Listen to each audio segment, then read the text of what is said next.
Hey, what's up guys, it's Steph, and today we are here for part 1 of my What Month Is It June wrap-up. Wow, I'm tired. And I say part 1 because I have a bunch of library books. Today it is the 18th, and these are all due on the 20th. And I still have 3 more that I'm not showing you because I haven't read them or is currently in the process of reading them. So, it's not going to be done by the end of the month, so we're just going to talk right here so I can talk about the books that I have read so far. And this is part 1. Part 2 will be in the same video, but I'm just letting you know so that when there's a cut and suddenly I have a different hairstyle or different glasses on my face, possibly not, and the shirt and everything different, just want you guys to know what's happening so you're not like, what's happening? So currently I have read 4 books in the month of June. Oh boy, and the books that I've picked up, most of them have not been the greatest. Let's talk about the one that I read last, and that is Drop Dead Gorgeous, R.L. Stine's Return to Fear Street series, which he is currently writing and taking me back to my childhood. Thank goodness. R.L. Stine is here to save me with nostalgia. This one was actually the book that I chose to read on my coastal reading vlog when I went to Morro Bay this last few weekends ago. You can check it out in the icon description down below if you want to see some beach things. I ate at a restaurant that Andrew Zimmerman from Bizarre Foods ate at, so that was pretty cool. So this book follows your usual R.L. Stine group of young adults, and there is a new girl in town. She is mysterious and pretty, and all the guys are like, hell yeah, baby, let's lock lips and do this. But the guys also start winding up dead, as well as other people in the town. What's happening? Mysterious stuff, and it all has to stem around this girl, oh boy. It was good. There were some, like, references. I mentioned this in my vlog. They talk about, like, making, like, this party themed of the 90s, and how all this candy that was so hard to find, like Skittles, and, like, just candies that are so widely available today. It's, like, made me question what year this book was actually set in, and it kind of confused me. But I really did enjoy it. It was nice to read more of R.L. Stine's stuff. It's nice to see that he's still writing and still going. And it, like, really, like, makes my heart hurt even more knowing that he was at BookCon this year and I was not at BookCon. It only hurts a lot. Someday I will have an autographed R.L. Stine book, and it will be my most prized possession.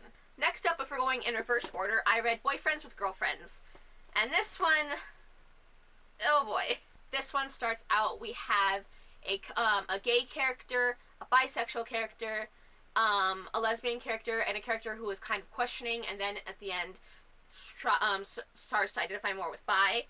And it's okay. There is, honestly, some of the dialogue just doesn't make sense.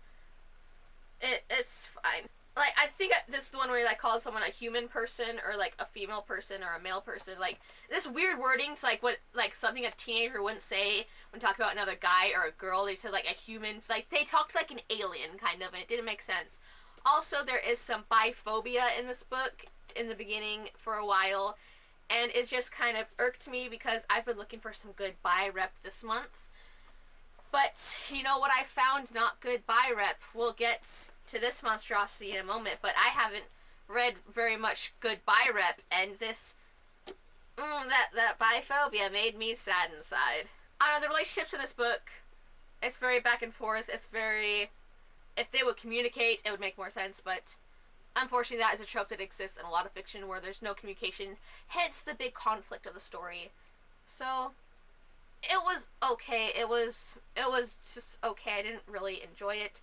And there were parts, the dialogue, the way it was written, you would be reading it, and you'd think it was a one person's point of view, but it would switch really quick to someone else's point of view, and you have to, like, it didn't make sense, it was hard to register, and it was just difficult to read at times. Even though it's such a short book, it took a long time because I was having to stop and reread to figure out who was actually thinking what, and who was saying what, and why they kept switching all these points of views when it's like, we're focused on this one for so long, and suddenly, without warning, we're talking about another person's inside their head. It was very confusing.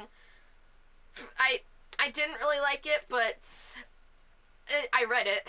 Next up, we have Openly Straight by Bill Koenigsberg. This one, actually, Cats in Camera. Why did I mention her in my freaking Infinite Booktubers Challenge? Okay, not if you haven't seen that video, there's some promo for you. But no, Cats in Camera, she talks about this book a lot. It's one of her favorite series. And so I picked it up from the library. I was kind of questioning it the first time I went, saw her video talking more about it. So I did pick it up. It was one of the featured books in the library, whereas like they had a little prop where they had the cover facing out. So I did end up picking it up. It was okay. I didn't love it. I didn't hate it. It was a pretty fun book. I enjoyed it. And I don't really have much to say about it. It was okay to me. And yeah, it was one of the better books that I've read so far this month. Let's put it that way. Like, out of all the books, this was the best book so far for this month. From my, like, queer shelf of books I'm reading for Pride Month. And finally, for this section of the video, we get to Bi Normal. I don't even have to talk very much about this book, because I made a whole rant review on this book. Because it infuriated me that much. Like, I hate this. The main character is a douchebag who learns nothing, who's homophobic, and he learns nothing. There's no lesson. He's just a douche. If he were a person, I would not like him. I don't like this book. I think it's trash. I think the representation is trash. I mean, there is a part where, like, a queer character is trying his best to, like, despite this guy being a douchebag and bullying this queer character, he's still trying to help him come to terms with, well, maybe you're bisexual if you're feeling attracted to guys, but also girls. You might be walking in the middle of the spectrum of what queer is, because queer is a spectrum. And this guy is just, this main character is just such a douchebag, man. I hate him. I hate this story. It's 191 pages, but all of it was agony. There we go. So like I said, that is the first half of the month that I finished. Hopefully I read more books, and hopefully this isn't the end of the video. Because, yikes, I need to get back on it. Last month I read 10 books. I can't just only read 4 books this month. I need to keep going with my reading goal. If there is more to see, I'll put in some fancy Windows Live Movie Maker transition edit, and we'll see what happens. If not, it'll just be cut to a screen of me rambling about other content I make at the end screen. And we're back. Hello, friends, and people who are just watching this channel. Hello. So I read 2 more books since filming the library first part of this video, and it's only June 28th, question mark, 9th?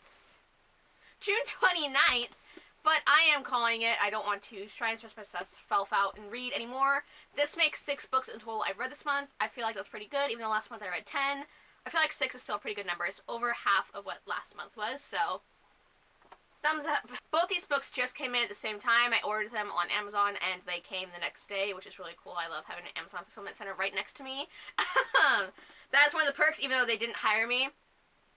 Whatever, Amazon, I'm not mad. So first up, we have Going Off Script by Jen Wilde. This is Jen Wilde's newest book, and I am so freaking hyped to have this one. I still need to buy my own copy of The Brightsiders, which was the first book by Jen Wilde I ever read. But I love Jen Wilde. I love her. She's one of my favorite authors. Like, her writing is just so cute. And this one features on a female-female romance with, like, the background of, like, this movie lot and a TV production being put on that low-key reminds me of Supernatural, but, like, it's all werewolves or something like that. I don't know. But it's, it's good quality stuff. And they're fighting for a character on the show to be, like, a lesbian, and they bring in a female love interest for her. And then this douchey director changes everything, so they're trying to fix it. Meanwhile, our main character is trying to live her life out here in Hollywood by herself with her cousin, trying to say, like, hey, you know, I'm gay, I like this girl, without, like, really coming out with it because she's scared of what the reaction will be, because her cousin, who she stays with, she's very known for being very similar to, and she doesn't want to be him to think that they're similar on that aspect as well. She wants to be like this, to be her own thing, her own personal thing, not just a copy of what he is. It was a very, very good book. It's under 300 pages, so it was a quick read. I absolutely loved this book. It was so good. I love Jen Wilde. If you're familiar with Jen Wilde's writing, you're gonna like this. Oh, it's so good. I loved it. And plus the cover is gorgeous. Next up we have The Lost Coast by Amy Rose Capetta. This one, I don't know. This one came on my radar, like, I don't remember how I found it. I think I was just kind of searching through books, and this one popped up. It seemed interesting. Put it on my wish list, and kind of after that, didn't really think much about it. I wanted to get it, but I wasn't really top of the TBR. And then Brody from Et2 Brody started, like, they read it, and they started just talking about how it was one of their favorite books. They loved it, and so that kind of pushed it up on my TBR, so thank you, Brody. And yeah, I did enjoy it. There are parts there it left me kind of confused. There are parts where it's like, okay, I guess. It was a good story, but it's like little hard to follow. Again, it's probably just me being an idiot, but it was a good book. I really liked the writing style. It was really interesting. It was an interesting story. Even the ending, there's still points where it's like, could this be could there be a continuation of this story? Maybe, I don't know. It was very interesting, though. That's the word I'm going to put for this book. Interesting. It was very good. Interesting. And yeah, we have queer witches, so that is awesome. All throughout the spectrum, I believe there is an ace witch. There is, there's just, like, ace is the one I'm remembering most. And I know some of the others said, the other one said their sexuality. There's a point in the book where, they're just kind of talking, and they just kind of start going around the circle with their sexualities, which is really cool. I love that. Like, it's low-key fan-fiction-y moments, but I very much appreciate it. I think it fit well for this book, trying to explain the characters and just have them share amongst themselves, try to get to know each other better, because the whole plot is this group of witches in California. They somehow bring this girl from, where was she from, Michigan or Minnesota? They somehow, like, get her to come to them, and they need her to help them find a witch from their coven who has gone missing, and they want to get her back. And this girl, Danny, who they brought from the other state, she is the key to helping to get their witch friend back. It also helps that she is magic, so welcome to the group. Try to fit in and try to find their friend on the Lost Coast. Also, as a bookmark, I've just been using this picture that I got from a copy of Return of the Living Dead that I bought at the same time as the books. And I really like this picture. I think it's really cool. And I can't wait to watch the movie because there is zombie commentary. Like, not zombie commentary, zombie subtitles for this movie. And I want to know what zombie subtitles are. I'm so curious. I'm so excited to watch this. I've only seen it on streaming services, so I bought my own copy. And I am hyped about all the special features that are on there. Hyped. So there you guys go. These are the only 2 physical copies that I have with me because the other ones were all library books and they're gone now. 6th books this month ain't bad. Next month is the Rating Rush, previously known as the Booktubeathon, and I am scared and hyped. All these video challenges are going to be very hard because my schedule is going in at 7 in the morning, and usually I would film these challenges really late at night and edit through the morning and then post them as soon as they were done.